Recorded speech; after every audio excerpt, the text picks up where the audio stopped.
최근 온라인 마켓에 최저가 상품을 미끼로 올려서 결제 정보를 빼내거나 돈을 갈취하는 피싱 범죄에 대해서 연속으로 전해드리고 있습니다. 이 피싱범들은 이렇게 빼낸 카드 정보로 다른 사람의 세금이나 통신 요금을 결제하고 돈을 받아 챙긴 것으로 보이는데요. 이렇게 결제가 된 건 취소가 되지 않아서 피해자들은 당장 수십만 원에서 수백만 원을 물어야 하는 상황입니다. 재은효 기자가 취재했습니다. 인천 부평구에 사는 전모 씨는 네이버 최저가 검색으로 고양이 사료를 몇천 원 싸게 사려다 피싱 조직에 카드 정보를 넘겨주고 말았습니다. 네이버 행사가 끝났으니 자체 사이트에서 사라는 말에 속았습니다. 대가는 컸습니다. 3분 만에 금융결제원에서 총 910만 원이 결제된 겁니다. 핸드폰에서 뭐가 삐릿삐릿삐릿 막 울리는 거예요.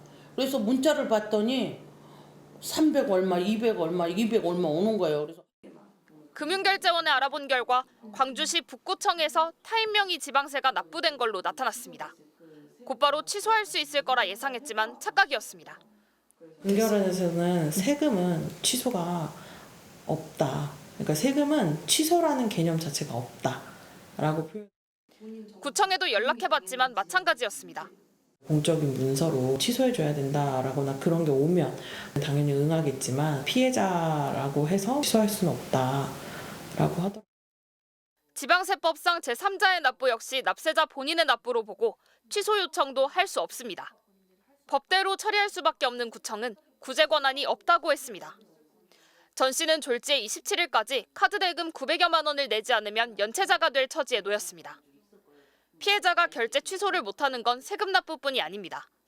고양이 사료를 사려다 카드 정보를 넘긴 40대 여성은 자신의 카드로 누군가의 통신요금 95만 원이 결제됐습니다. 곧바로 카드는 정지했지만 통신사에선 결제를 취소해 줄 수 없다고 했습니다. 그 명의자가 요금 수납 취소를 하지 않겠다고 한다고 카드 승인 취소를 해줄 수 없다고 누군가가 제 걸 도용해서 이제 카드 결제를 한 거다라고 이제 설명을 몇 번을 드렸는데도 정상 인증을 거쳐 납부된 요금을 통신사가 가입자의 동의 없이 취소할 수는 없다는 이유였는데 피해 여성의 카드로 요금을 낸 가입자는 취소를 거절한 걸로 알려졌습니다. 피해자들은 피싱 조직이 이처럼 결제 취소가 불가능한 점을 악용하는 만큼 법의 사각지대를 없애야 한다고 입을 모읍니다. 법이 누구를 보호하는 건지 알 수가 없는 거예요. 정말 세금을 징수하기 위한 거 외에는 아무런 상관이 없다는 건지 보이스피싱범들이 악용할지 몰라서 법을 그대로 뒀다면 지금이라도 이거는 바꿔야 된다고 생각을 하거든요.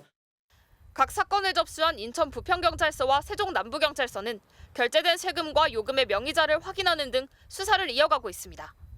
또 피싱 조직이 카드 결제를 해주고 대신 현금을 돌려받는 이른바 카드깡을 미끼로 제3자들을 모집했는지도 확인할 방침입니다. MBC 뉴스 재은유입니다.